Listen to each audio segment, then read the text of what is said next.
The ballroom glittered like something out of a movie. Crystal chandeliers threw broken light across the dance floor, catching on sequins and champagne flutes. And somewhere behind the band's trumpet, I could hear the countdown beginning. New Year's Eve in downtown Chicago.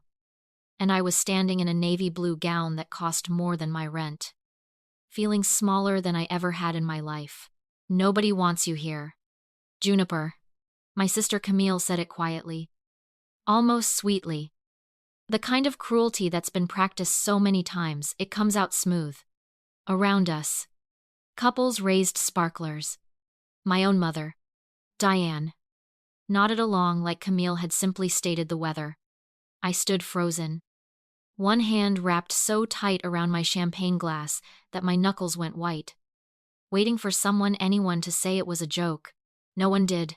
Has your family ever made you feel invisible at your own table? Tell me in the comments. Because what happened next changed everything. I was 29 years old, standing in a 5-star ballroom. And somehow, I was still the same 8-year-old girl who used to sit cross-legged on the living room floor, watching Camille unwrap designer gifts while I picked at the frayed sleeve of a coat from the thrift store. Camille deserves nice things, my mother used to say, like it was an apology. You don't need to be spoiled. I believed her. For years. I believed her. I thought about the Thanksgiving when Camille forgot to turn on the oven, and the pumpkin pie came out raw in the middle. And somehow, it was my name, my father shouted across the table. Juniper. How could you ruin dessert for everyone? I hadn't touched that pie. It didn't matter. It never mattered. I thought about being 17. Saving every dollar from 2 part-time jobs, the diner on 5th Street, the bookstore, near the library, dreaming of a used car that would finally mean freedom. $2,100. Saved coin by coin. My father took it the week before graduation to buy Camille a laptop. Don't be selfish, he told me. Family helps each other. Family, I had learned, meant I gave. And she took. The countdown ticked closer. 10, 9, 8.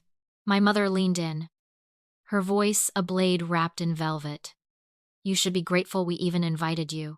Your sister doesn't need your shadow tonight. 7, 6, 5. Then the MC's voice boomed across the room, and I braced myself, certain he was about to announce another award for Camille.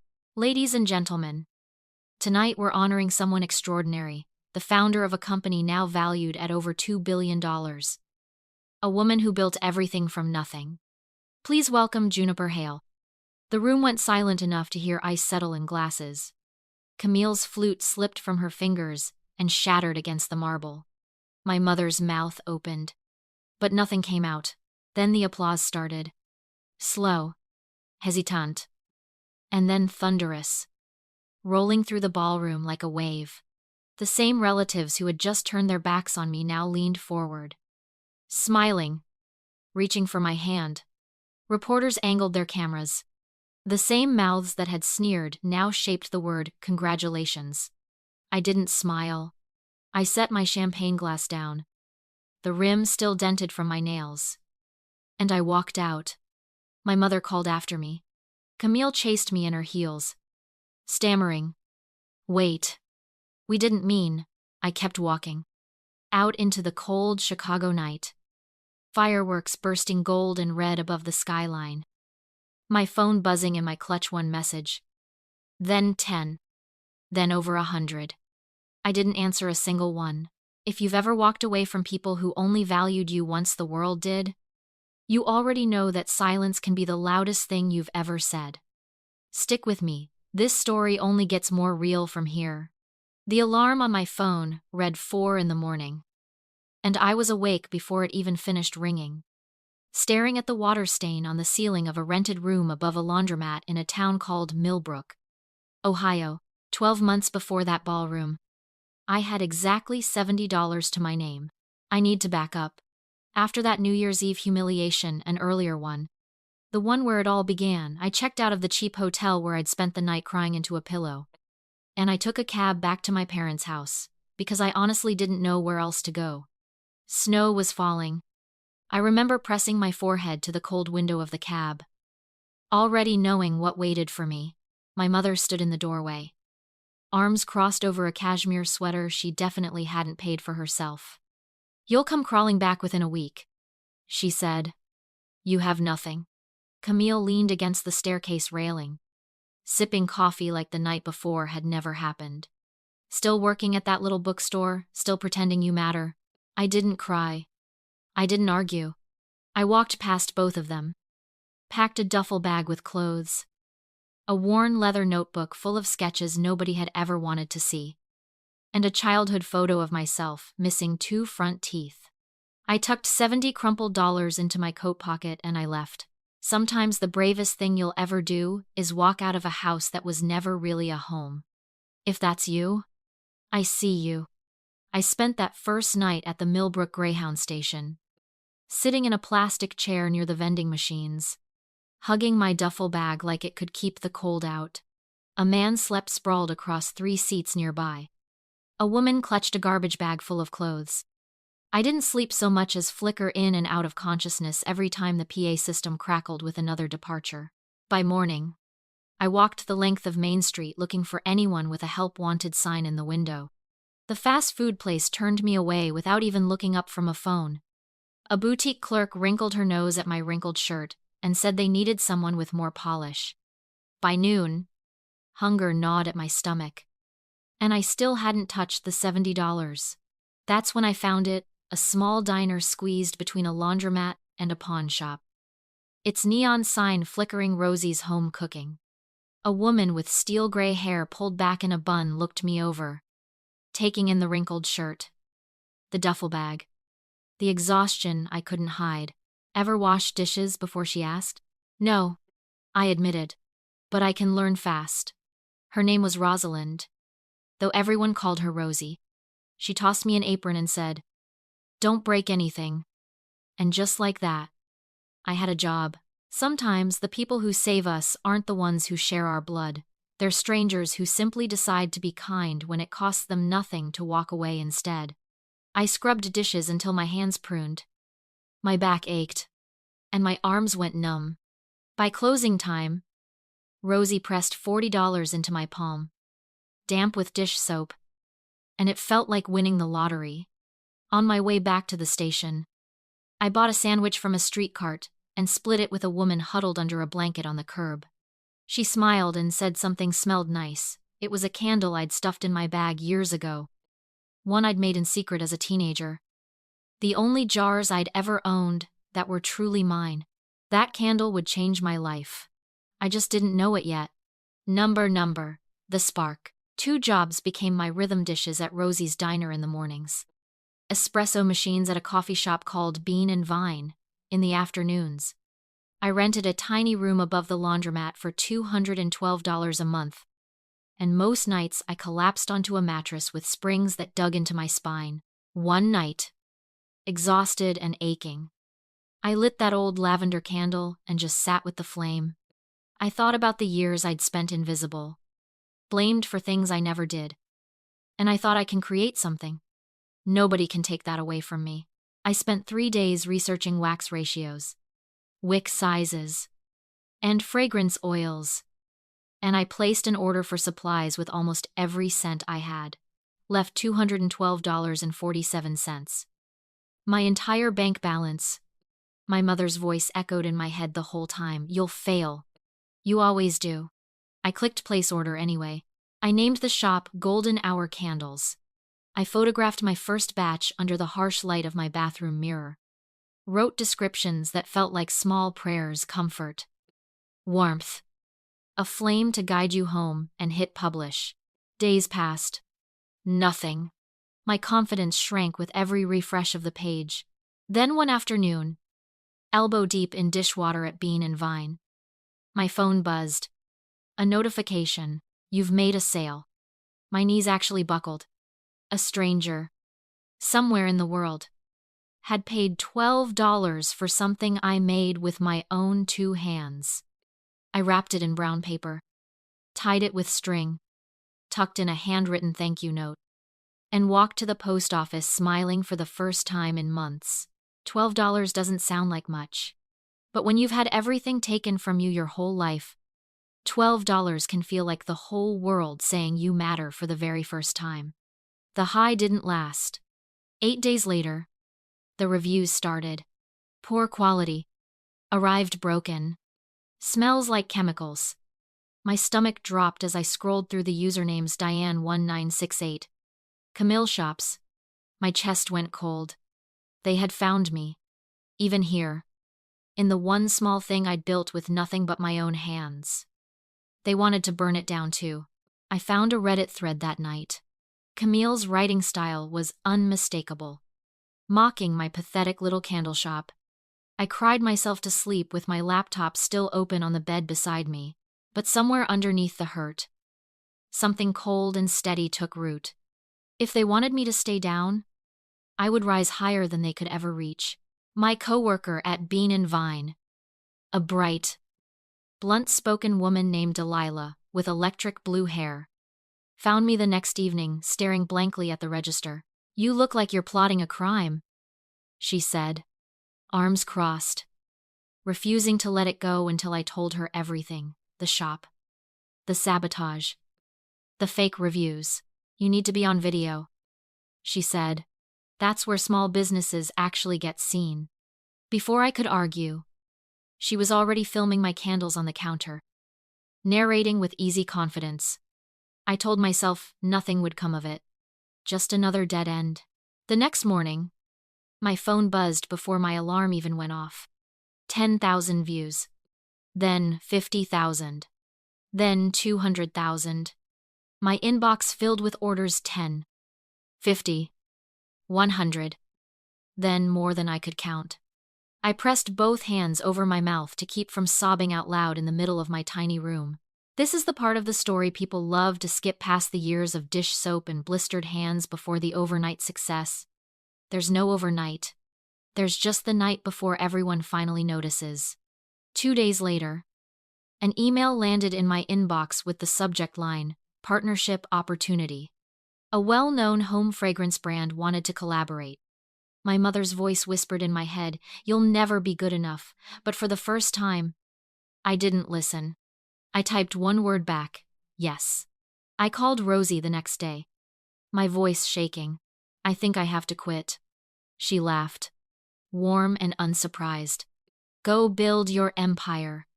"Honey."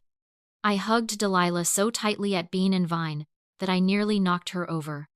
"Go get them." "Boss," she whispered. That night, standing alone in my tiny apartment, surrounded by boxes stacked to the ceiling, I whispered to myself, "From nobody to founder." The lavender candle flickered steady on the windowsill. For the first time, the only voice in my head was my own, and it was saying this is just the beginning. Within a year, Golden Hour Candles had a real studio in a converted warehouse outside the city, wholesale orders from boutiques in 3 states, and a feature in a regional business journal with the headline, "Young Entrepreneur Builds Candle Empire from Scratch." I sat on a stool reading that word empire and thought about every Christmas Camille got the designer gift while I got a hand-me-down coat. Every Thanksgiving I got blamed for something I didn't do. Every birthday, nobody remembered. This was my answer to all of it. Success has a strange way of dragging the past back into the light. A few weeks later, Delilah slid a newspaper across the counter, her face tight.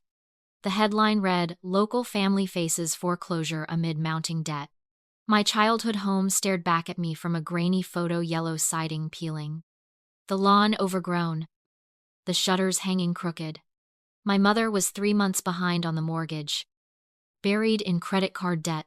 "Not my problem," I said quietly, folding the paper shut. I told myself I meant it. Word travels fast in a small town. A former neighbor messaged me sad to hear about the Hales losing the house, and that Camille had dropped out of college too. Caught cheating on a final exam.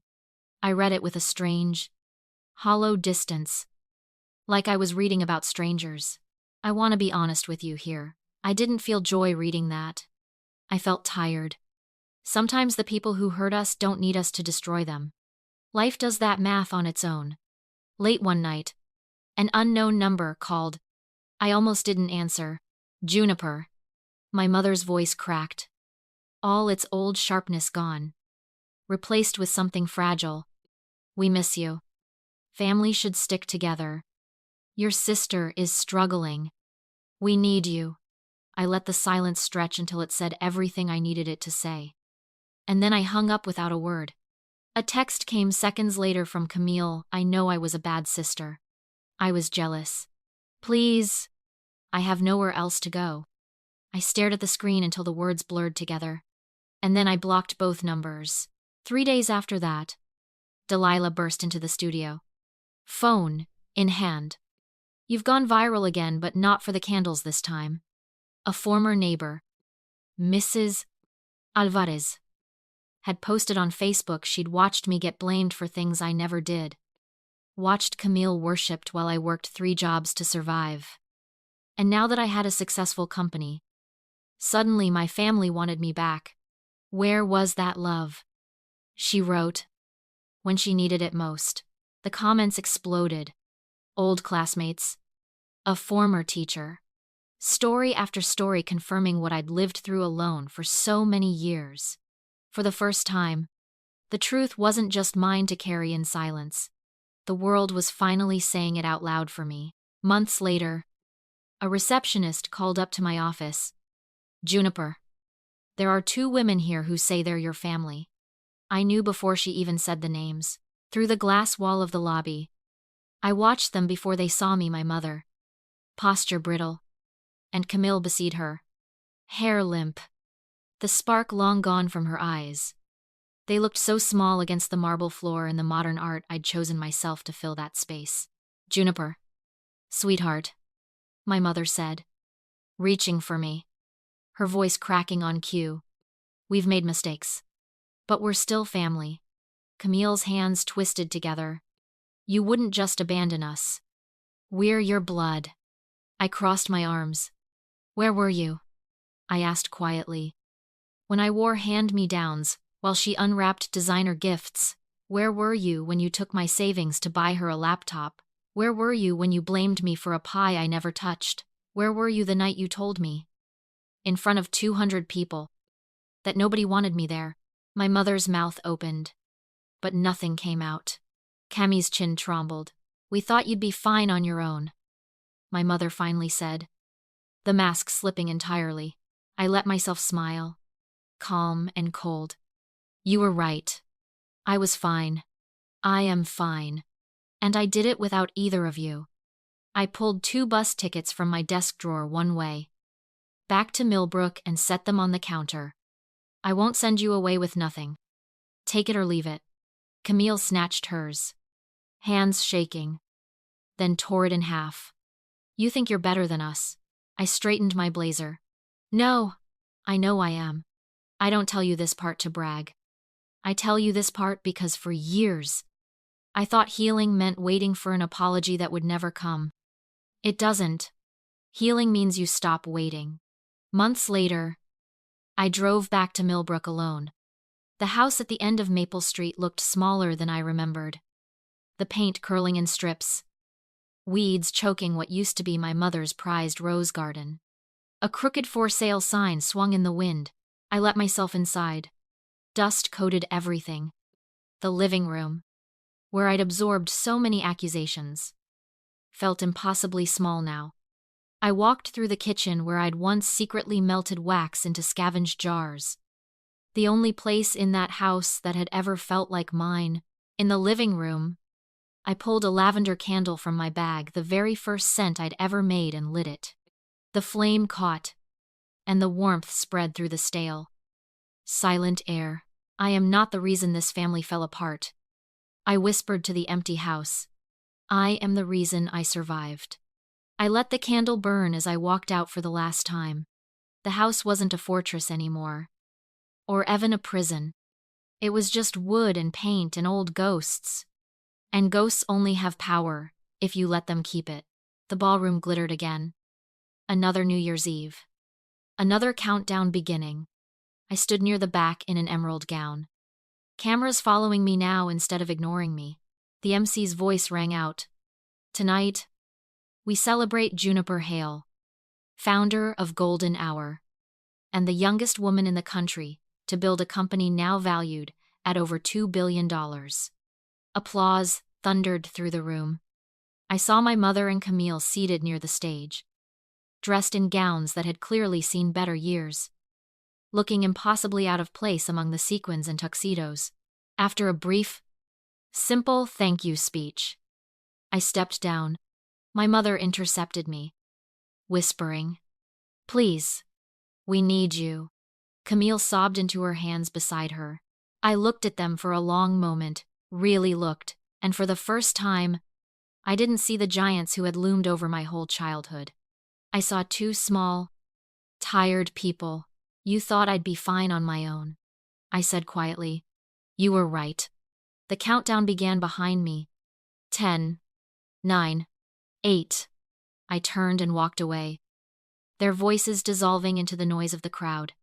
Outside, fireworks bloomed gold and red over the skyline, and my phone buzzed uselessly in my clutch. I didn't check it once. I thought about the girl who once slept on a Greyhound station bench with $70 in her pocket. The girl who was told nobody wanted her. The girl who almost believed it.